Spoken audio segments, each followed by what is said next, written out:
Now, we work with far infrared as well as near infrared. Far infrared, for example, far infrared saunas are the saunas that are used. We use here for healing, use it in all the detoxification programs. If you go to clean out whatever medication, whether it's self-medicated or from medical sources prescribed, still it's a toxin in your body that your body needs to eliminate, and the far infrared is the most efficient way to do that that's been used up to this point. We're finding out that near infrared is even more efficient, although there's not yet on the market a lot of near infrared saunas. There will be probably in 2-3 years. They're starting to be available in kits, and you can put it together yourself. But near infrared is the biggest difference, as I see it, is that if you look at the curve of resonance or absorption of the living water in the body, the healthy structured water, the energized water, it absorbs in the far infrared, but even more in the near infrared. It's a peak, its maximum, its major peak absorption is near infrared. There's another peak in the ultraviolet, but that and the far infrared is just the tail end of the near infrared absorption peak. And the infrared absorption peak is much stronger than the UV. And of course, ultraviolet is ionizing radiation, so there can be some unwanted effects from using an excess of that. A little bit is good. We need a little bit. But near infrared, it's hard to do harm. The safety level is excellent. It doesn't hurt if there's generally some other issue like a health concern, health issue. It's actually helpful with that because it's energizing the water.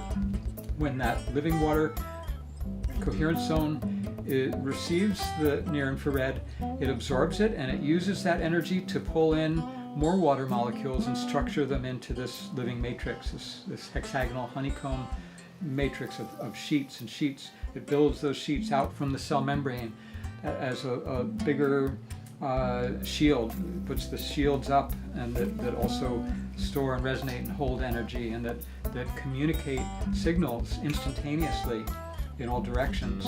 It makes the energy available anywhere that water touches. So for example, we know with studies on insulin, when insulin comes to the cell and the cell's healthy, as soon as the insulin molecule comes into contact with that structured water, that coherence zone, that's to the insulin receptors on the cell membrane, it's as though energetically it's the same as if the insulin was in the lock and key model where the insulin fits into the receptor.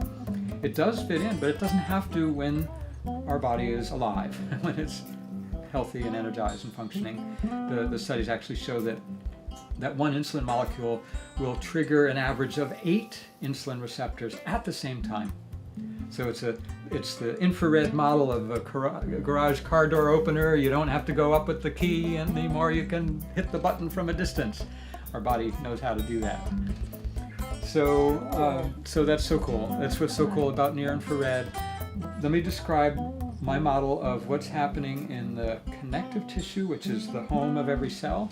So between cells, you have the connective tissue, and within that connective tissue, you've got the capillaries that feed and nourish the tissue. You've got the open-ended lymph vessels that take the garbage away. You've got nerve endings from the autonomic nervous system to regulate the system based on stress or what's happening in our environment. And so in that space, the space can expand to a limited extent, without unless there's trauma. We could get like a swollen ankle can balloon out, but under normal circumstances, it'll only swell to a certain point because there's collagen, which is like ropes or like I guess ropes is a good analogy. Ropes or think of cables, like metal cables keeping this cell and that cell from going any further apart than that rope will allow. And then we have the ropes, and then there's like bungee cords too. That's elastin, which can give. Right? Give and take like a rubber band. And then we have also space-filling, three-dimensional molecules, gags and those things that fill the space, hyaluronic acid, things like that fill the space between those fibers, those linear fibers of elastin collagen. as I think about it, when you're structuring that water, and it structures from the cell membrane and from those structural proteins, because they're all have a surface that's hydrophilic, which means water-loving. Anything that's hydrophilic will form this structured water on it, and it can form millions of layers in a minute. So as we structure that water, the water as it structures, it's just like water forming on the Arctic Ocean. When ice forms in the Arctic Ocean, that ice is not salty. How does that happen? The salt is dissolved in the water. The water crystallizes into ice. When it does, it completely pushes the salt out. There's no space in that honeycomb for sodium, for chloride, for viruses, for bacteria, for old pieces of junk. So as the structured water expands, there's no salts in there, there's no viruses in there, there's no junk in there. It's a pure liquid crystal. And so it can theoretically expand to fill that whole space between the cells. And when it does, it's going to push whatever junk it's pushing out.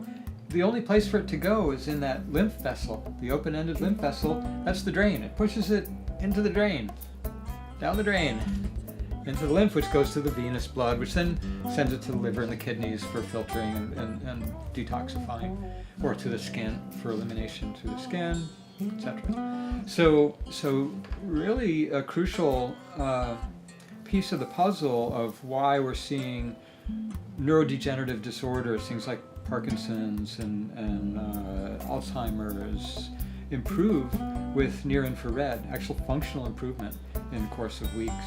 It's very exciting. It's a non-toxic therapy.